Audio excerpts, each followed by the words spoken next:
Baik, selamat pagi teman-teman. Untuk pertemuan hari Rabu kali ini, Ibu izin ya, teman-teman. Mohon maaf sebelumnya, Ibu kirimkan video pembelajaran ini karena hari Rabu ini Ibu tidak bisa ngisi perkuliahan secara langsung karena ada kegiatan di fakultas. Baik, teman-teman, pada kali ini pertemuan kelas besar TM ke-10 ya. Teman-teman izin share screen.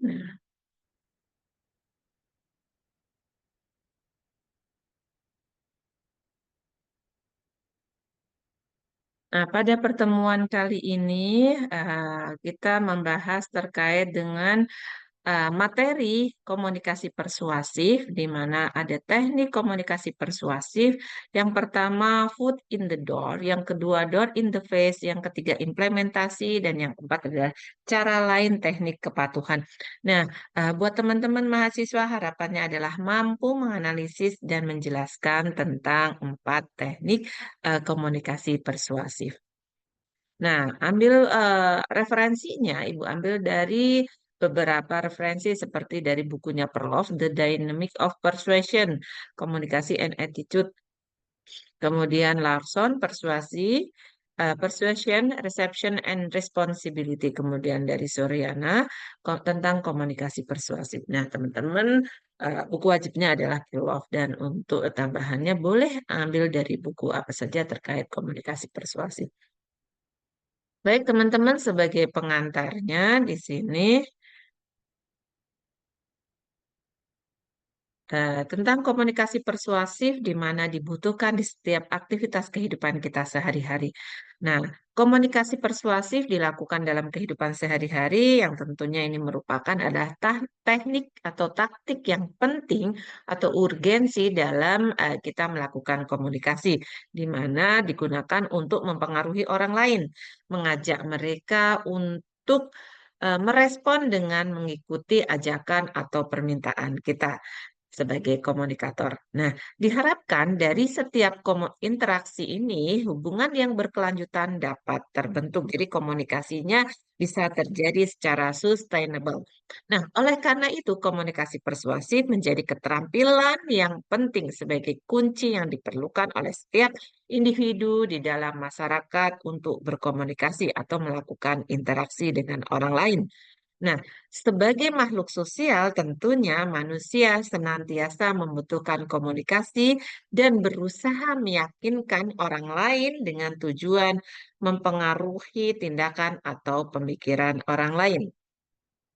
Nah, persuasi dalam kehidupan sehari-hari di mana kita semua menggunakan teknik persuasi saat berinteraksi dengan orang lain tadi, yaitu bukan hanya secara komunikasi antar pribadi di dalam keluarga, tetapi juga di lingkungan di sekitar kita, atau dengan teman sejawat, atau dengan relasi, gitu ya, atau dengan jejaring komunikasi yang lebih luas.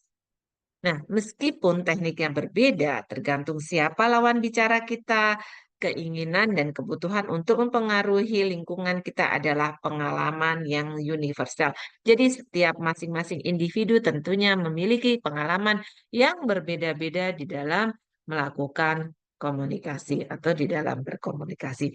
Nah, persuasif terjadi tentunya bisa di mana saja, kapan saja, dengan siapa saja, atau melalui media apapun yang kita ketahui bahwa sekarang ini komunikasi tidak hanya cukup komunikasi antar pribadi face to face, tapi juga dengan menggunakan media karena sudah di era digital. Baik dengan ponsel kalian yang dilengkapi dengan internet, baik dengan melalui televisi, radio, dan jejaring lainnya yang lebih luas menggunakan media massa atau media sosial. Nah, sebagian orang memang terlahir memiliki bakat yang natural dalam mempengaruhi dan mempersuasif orang lain. Gitu ya. Bagi banyak orang juga keterampilan ini sangat membantu dan mungkin memainkan peran kunci dalam gaya hidup mereka, namun cenderung tetap membantu individu yang akan menggunakannya dengan cara yang sangat rasional dan juga etis. Nah, sayangnya dari beberapa orang dengan siapa kita berinteraksi, terutama yang memiliki keterampilan persuasif alami, dapat juga menyalahgunakan keahlian mereka untuk mengetahui tingkat pengaruh yang tidak semestinya dan mencapai tujuan yang mungkin berbahaya bagi Anda ataupun orang lain gitu ya. Tadi bisa seperti dua mata pisau, namanya komunikasi, kepandaian berkomunikasi bisa juga membawa dampak positif dan juga dampak yang negatif.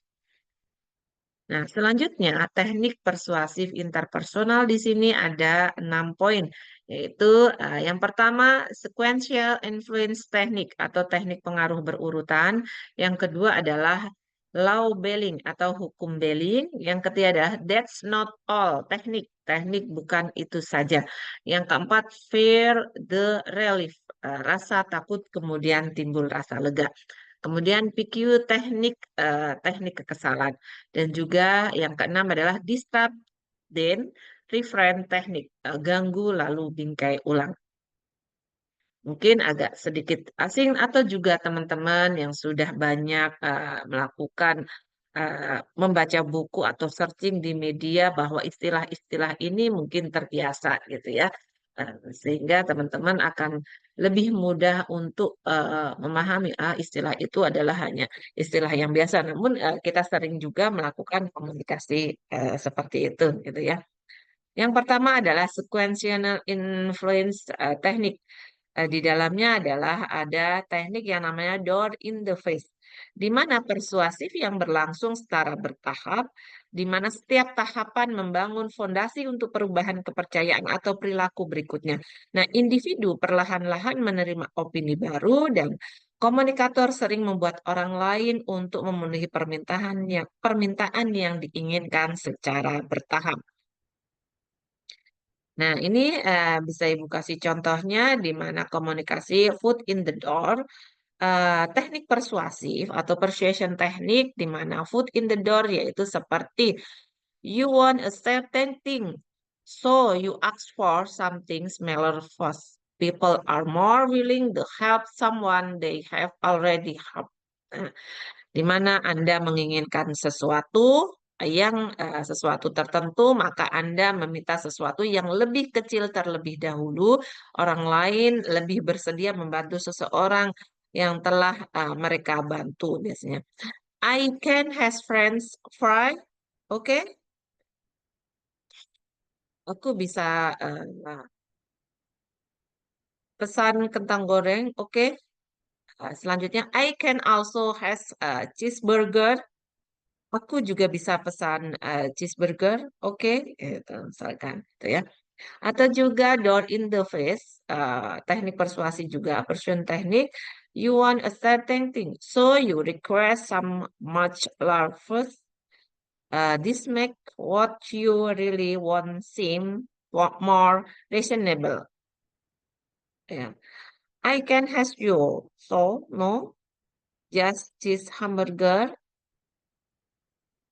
win, oke, gitu ya. Jadi permintaan itu eh, besar awalnya gitu ya, mengejutkan itu. Biasanya permintaan itu akan ditolak gitu ya. Your soul no gitu. Jadi karena permintaan yang terlalu besar tidak setuju, akhirnya diturunkan permintaannya lebih kecil sehingga orang lain menjadi setuju gitu ya.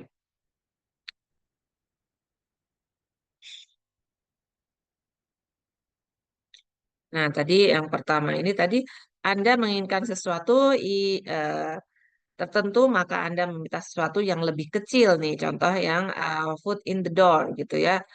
Nah, orang lain bersedia membantu seseorang yang telah mereka bantu biasanya. Nah, kalau yang ini adalah permintaannya besar. Anda menginginkan sesuatu yang secara tertentu, maka Anda meminta sesuatu yang lebih besar gitu ya. Kemudian lebih bersedia membantu seseorang yang memang telah membantu.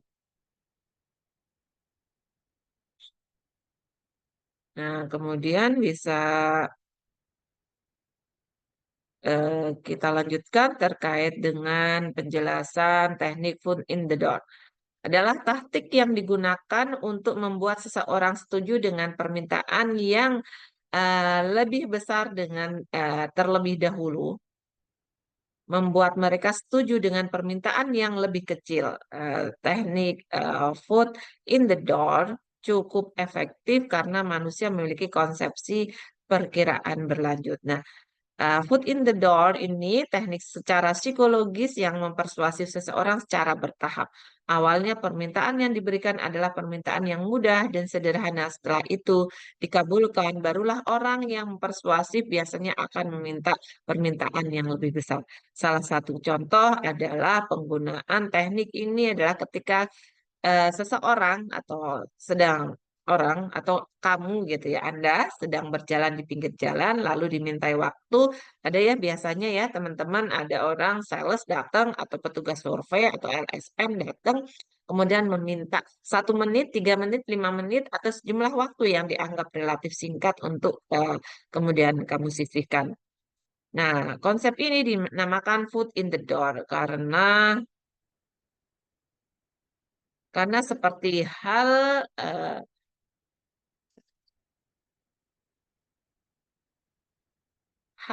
karena seperti halnya ketika kaki kita diletakkan di pintu, maka pintu itu tidak akan tertutup sepenuhnya, walaupun tidak terbuka lebar juga. Tetapi ketika pintu tidak tertutup sepenuhnya, ini diibaratkan ya teman-teman ya, maka kemungkinan pintu akan terbuka lebar akan jauh lebih besar dibandingkan ketika pintu sudah tertutup sepenuhnya.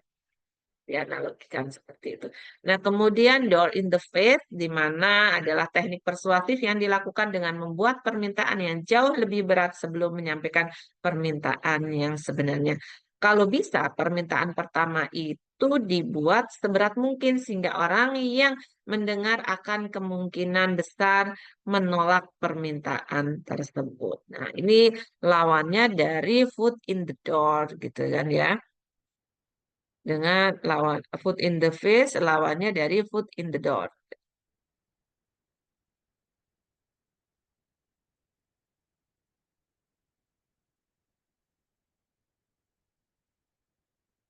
Nah, ini dibandingkan ya foot in the door dengan foot in the face, di mana kalau foot in the door itu tekniknya adalah memiliki pola yang sudah ditetapkan. Sedangkan foot in the face teknik yang melibatkan pola pertama tidak mendapatkan biasanya persetujuan karena permintaannya besar, kemudian akan mendapatkan jawaban ya untuk permintaan yang berikutnya.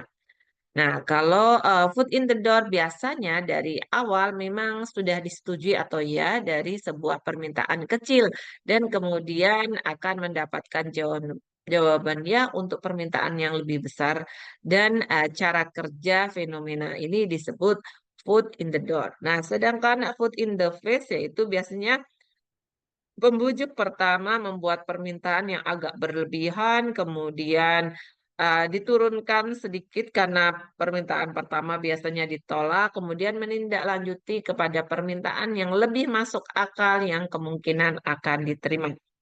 Nah, selanjutnya untuk foot in the door, di mana yang menarik adalah bahwa pembujuk bisa mendapatkan subjek untuk menyetujui permintaan yang lebih besar dan lebih sulit berturut-turut begitu dia membuat setuju dengan permintaan yang pertama. Nah, bedanya dengan door in the face, pertama ditolak, kemudian yang kedua adalah memberi permintaan yang menurun dan lebih masuk akal, maka subjek merasa bersalah karena di awalnya menolak, kemudian ada permintaan yang lebih kecil, yang lebih masuk akal, sehingga pembujuk berkesempatan untuk memberikan penawaran yang kedua kalinya, memberikan kesempatan yang kedua kalinya, dan subjeknya akan menerima dan selanjutnya karena merasa tadi merasa bersalah akan lebih mudah menerima dan menebus perasaan negatifnya.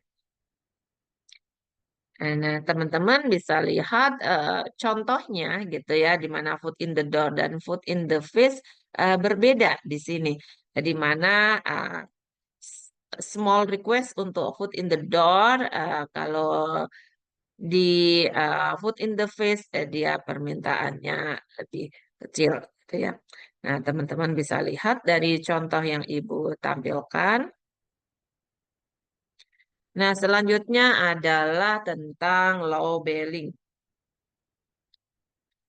Hampir sama dengan food in the door gitu ya. Namun setelah komunikan setuju dengan penawaran yang rendah yang diberikan, persuader memberikan tambahan biaya yang tidak disebutkan sebelumnya agar biaya kembali naik seperti yang diinginkan persuader sesungguhnya. Biasanya ini adalah kayak sales sales dealer ya, entah itu kendaraan roda 2 ataupun roda 4. Nah, kemudian teknik not all, teknik menawarkan tambahan keuntungan seketika setelah penawaran awal diberikan. Biasanya akan memberikan penawaran-penawaran berikutnya. Nah, kemudian fear then relief gitu ya, takut kemudian lega. Di sini ada teknik di mana persuader melakukan sebuah penawaran, penawarannya sengaja menempatkan penerima dalam kondisi agak tertekan, agak takut.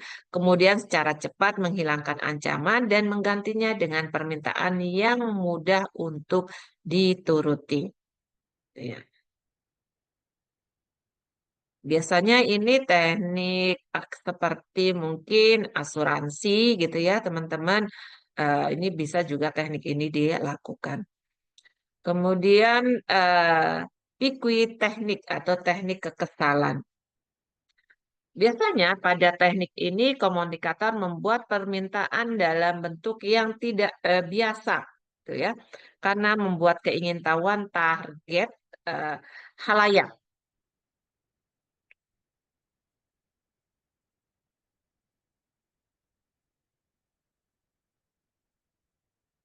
Nah, pada teknik kekesalan ini biasanya permintaannya yang agak aneh membuat orang lain memikirkan permintaan itu sendiri gitu ya.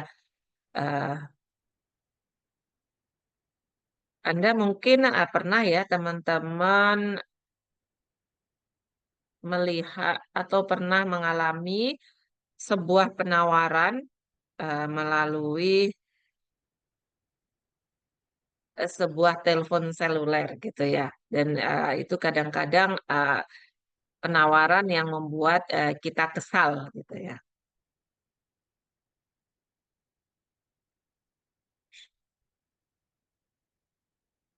Nah, pada teknik kekesalan tadi, eh,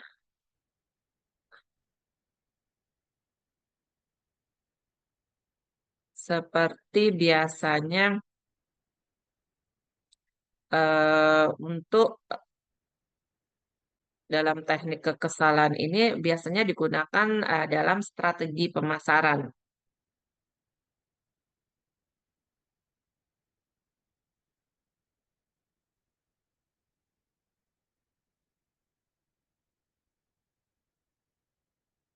Nah, dalam sebuah permintaan biasanya di dalam bisnis gitu ya, pada saat tawar-menawar suatu harga pemilik bisnis biasanya akan membuat permintaan. Contohnya kadang-kadang permintaan yang lama gitu ya, dengan harga tarif yang lama kemudian akan disesuaikan dengan harga tarif yang kemudian meninggi sesuai dengan eh, tawar yang sudah normal atau ditentukan saat ini gitu ya.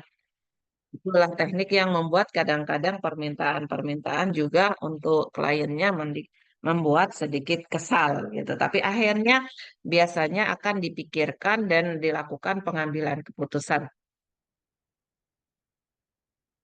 Seperti ini biasanya. Eh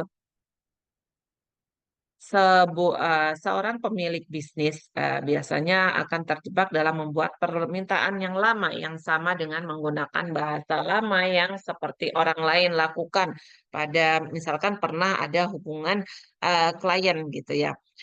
Itu membuat orang lebih mudah mengatakan tidak ketika orang mendengar permintaan yang sama dan berulang. Biasanya akan di skip gitu kan ya, menolak permintaan. Namun pikiran terakhir biasanya akan seorang misalkan telemarket akan menelpon Anda, mungkin bahkan tidak mendengar nada bicara mereka secara lengkap sebelum mengatakan bahwa Anda tidak tertarik atau hanya menutup telepon. Namun saat ada yang mengajukan permintaan aneh, tiba-tiba mungkin Anda akan memikirkannya, gitu ya.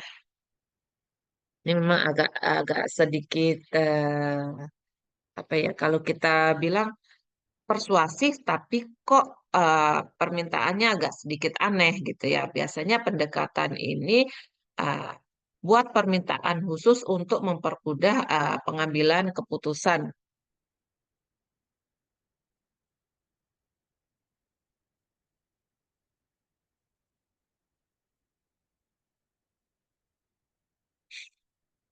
Itu biasanya ini kalau saat-saat ini lebih banyak pada teknik seperti ini loh, iklan-iklan untuk memberikan pinjaman juga itu juga sering ada gitu ya teman-teman, ya.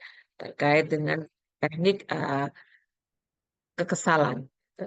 Menawarkan tapi yang kadang-kadang kita nggak tertarik tapi dia menawarkan kredit untuk barang atau kredit apa yang kira-kira memang biasanya orang butuh dan kemudian ada tawaran-tawaran yang menarik tapi awalnya sepertinya kayak kayak kita sering dihubungi terlalu sering dalam setiap hari membuat kita juga kesal gitu. Nah, kita lanjut pada disrupt dan reframe teknik. Mengganggu kemudian membingkai ulang. Nah, biasanya dalam teknik ini persuader dapat meruntuhkan penolakan komunikan dengan mengganti kata-kata permintaan. Biasanya ini bertujuan untuk mengejutkan komunikan dan kemudian membingkai kembali pesan untuk mengatur sebuah tujuan. Nah, dari realitas tadi ada juga yang namanya teknik kepatuhan gitu ya. Jadi setelah kekesalan kemudian ada bagaimana teknik yang tadi kesal terus teknik juga mengganggu kemudian membingkai ulang agar persuader dapat meruntuhkan penolakan dari komunikan gitu ya. Nah, sekarang kita masih ada kepatuhan di mana kepatuhan berarti bersifat patuh atau taat gitu ya, tunduk pada ajaran dan juga aturan. Kepatuhan adalah perilaku positif dari penderita dalam mencapai tujuan terapi. Kepatuhan merupakan suatu bentuk perilaku manusia yang taat pada aturan perintah yang telah ditetapkan. Persuader dan disiplin yang harus dijalankan ini biasanya diterapkan lebih banyak di kedokteran atau di bidang kesehatan gitu ya, agar pasien patuh atau prosedur.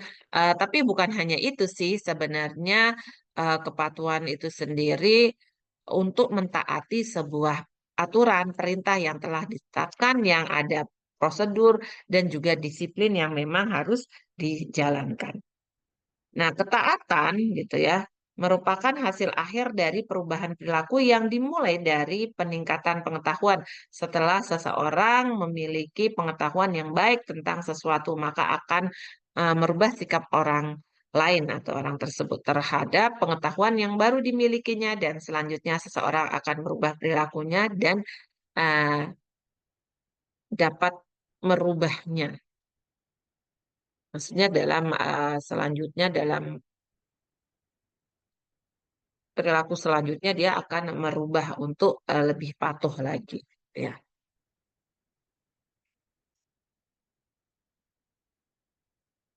Selanjutnya terkait dengan faktor gaining, faktor dalam mendapatkan kepatuhan. Bagaimana sih cara mendapatkan kepatuhan dari eh, orang lain atau lawan bicara kita? Biasanya yang pertama adalah intimate, ada kedekatan, keintiman, gitu ya. Kemudian dari keintiman itu diciptakan sebuah rasa ketergantungan atau dependensi. Dari ketergantungan itu maka terjadi yang namanya keteraturan. Kemudian dari keteraturan maka akan menciptakan sebuah manfaat atau benefit, ya. bagi tentunya bagi si pembujuk. Kemudian dari itu maka akan berlanjut pada konsekuensi atau consequence. Terus sehingga akhirnya target akan berulang gitu ya dari faktor ini, faktor in complement gaining ini, maka dari keenam komponen ini biasanya akan dapat berlangsung dengan baik. Nah, ini ada beberapa contoh terkait dengan persuasif.